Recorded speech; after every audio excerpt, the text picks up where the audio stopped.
Sabi ni Darwin Gitgano ay minsan napanood ko yun ni si Maria daw ay nasa langit na at binasa yung Apokalipsis kung di ako nakakalimot Kapitulo 12. Aba, Mr. Gitgano, yung babae sa Apokalipsis na may puto na 12 bituin o corona, hindi si Maria yan. Naku naman, anong size ng pag-aaral mo sa seminaryo? Hindi mo nilang naiintindihan ang kasulatan.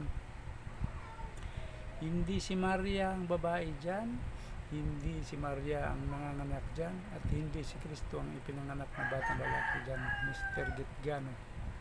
Kaawa-awa naman yung maniniwala sa'yo. Si Maria walang record sa Biblia na tumakas sa ilang. Ang bata na pinanganak walang record sa Biblia na si Kristo ay inagaw at dinala sa langit. Naku naman, saan galing yung pag-iisip mo, Mr. Gitgano? Ano bang pinag-aaralan mo sa seminaryo? Filosofiya o tagay-tagay lang?